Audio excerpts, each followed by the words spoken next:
Tahu nggak, ada satu band yang dari dulu tampilnya nyeleneh banget. Kadang cuma pakai kaos kaki doang buat nutupin itunya. Tapi di balik kelakuan gila mereka, tersimpan kisah perjalanan yang penuh drama, kehilangan, persahabatan, sampai karya-karya legendaris. Yup, ini dia kisah Red Hot Chili Peppers, band punk rock yang nggak pernah bener-bener normal. Tapi justru karena itu mereka jadi legenda. Bagian 1. Awal karir dan tragedi awal. Red Hot Chili Peppers lahir dari jalanan Los Angeles awal 80-an, dibentuk oleh 4 sahabat, Anthony Kiedis, Flea, Hillel Slovak, dan Jack Irons. Awalnya mereka cuma iseng manggung di bar dengan nama yang super absurd, Tony Flo and the Miraculously Majestic Masters of Mayhem. Tapi siapa sangka, penampilan mereka yang nyentrik dan liar langsung bikin geger. Musik mereka waktu itu adalah campuran aneh tapi nagih, funk, punk, dan rock jadi satu, kayak pesta gila yang lo nggak tahu ujungnya di mana. Tapi di balik semangat gilanya, ada sisi gelap yang pelan-pelan muncul. Hillel Slovak, sang gitaris, mulai kecanduan narkoba berat, dan di tahun 1988, dia meninggal karena overdosis heroin. Kepergian Hillel jadi pukulan telak buat band, bahkan Jack Irons memutuskan keluar karena nggak sanggup kehilangan sahabatnya. Disinilah RHCP mulai sadar bahwa di balik semua energi liar dan tawa di atas panggung, ada harga mahal yang harus dibayar. Dan ini baru permulaan dari roller coaster panjang mereka. Bagian 2, era keemasan pertama bersama John Frusciante. Setelah kehilangan 2 personel penting, RHCP nggak bubar. Mereka justru bangkit dan merombak formasi. Masuklah 2 nama baru, Chad Smith di drum yang badannya segede Hulk tapi mukanya mirip Will Ferrell. Time to find out once and for all who's the better drummer. Dan si jenius muda John Frusciante di gitar, baru 18 tahun tapi mainnya udah kayak dewa. Bersama formasi ini, mereka ngerilis Mother's Milk 1989 dan mulai dapat perhatian. Tapi puncaknya datang di tahun 1991 lewat album Blood Sugar Sex Magik. Album ini meledak, lagu-lagu kayak Give It Away dan Suck My Kiss jadi anthem baru anak muda saat itu. Tapi di antara semua lagu keras itu, ada satu track mellow yang justru bikin band ini makin dicintai. Under the Bridge. Lagu Under the Bridge ditulis Anthony Kiedis dari curahan hati tentang kesepian dan masa kelamnya saat pakai narkoba sendirian di bawah jembatan Los Angeles. Tapi yang bikin lagu ini makin ikonik adalah backing vokalnya. Di bagian akhir lagu, lo bakal dengar suara koor yang terdengar halus dan hangat itu ternyata suara para ibu-ibu. Yap, produser Rick Rubin ngajak ibunya Frusciante dan temen-temennya buat ngisi suara latar. Hasilnya, lagu ini jadi punya nuansa emosional yang dalam banget. Anehnya, lagu mellow ini justru jadi salah satu hit terbesar RHCP dan bikin band yang terkenal liar itu punya sisi melankolis yang bikin banyak orang tersentuh. Siapa sangka, lagu tentang kesepian justru bikin jutaan orang merasa terhubung. Bagian 3. Krisis dan eksperimen gelap dari Red Hot Chili Peppers. Setelah mencapai puncak kesuksesan, Red Hot Chili Peppers malah goyah. John Frusciante yang dulunya jadi kunci suara khas RHCP, tiba-tiba nggak kuat menghadapi tekanan ketenaran dan kehidupan rockstar. Dia keluar dari band dan tenggelam dalam kecanduan berat. RHCP panik tapi tetap jalan terus. Mereka rekrut Dave Navarro, mantan gitaris Jane's Addiction yang gayanya jauh beda. Lebih dark, lebih metal, dan lebih misterius.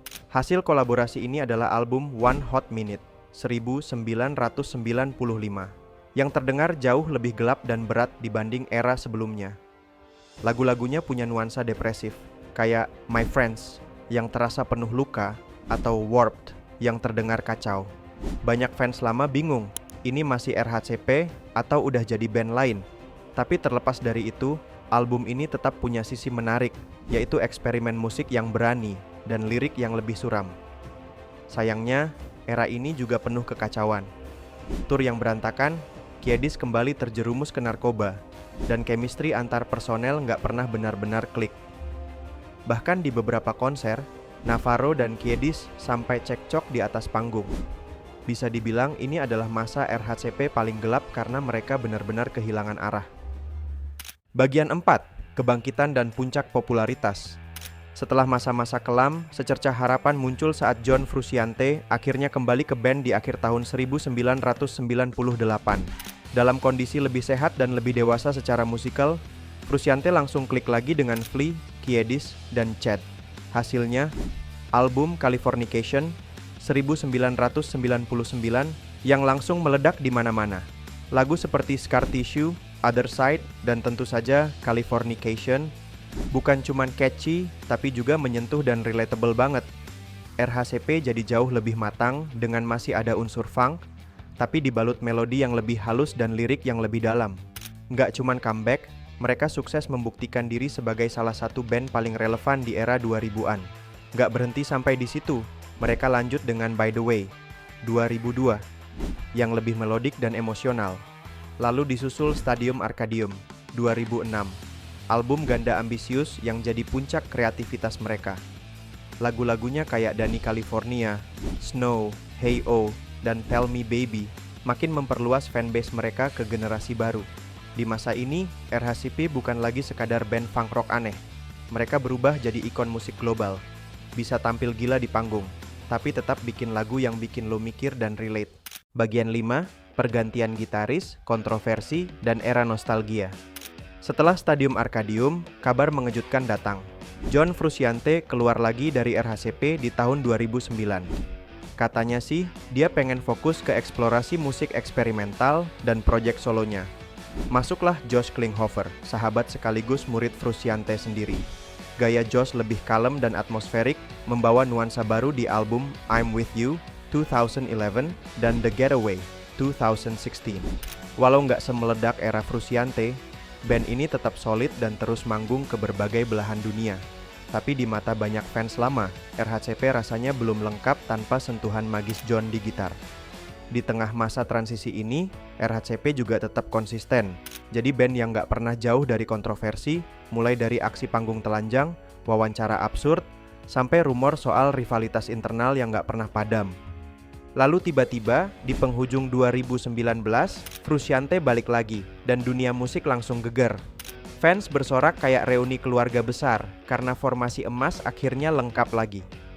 Nggak butuh waktu lama, mereka langsung tancap gas dengan 2 album di tahun 2022, Unlimited Love dan Return of the Dream Canteen.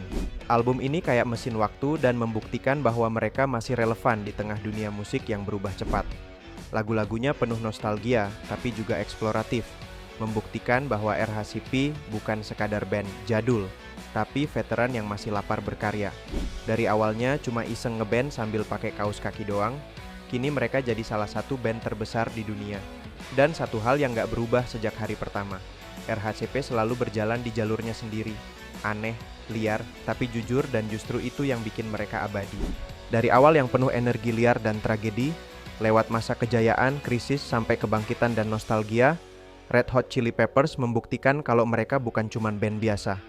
Mereka adalah legenda hidup yang selalu siap mengejutkan dunia dengan musik dan cerita mereka. Jadi, kalau lo suka kisah band yang penuh warna, RHCP pasti selalu punya sesuatu buat lo yang bikin lo suka banget sama mereka.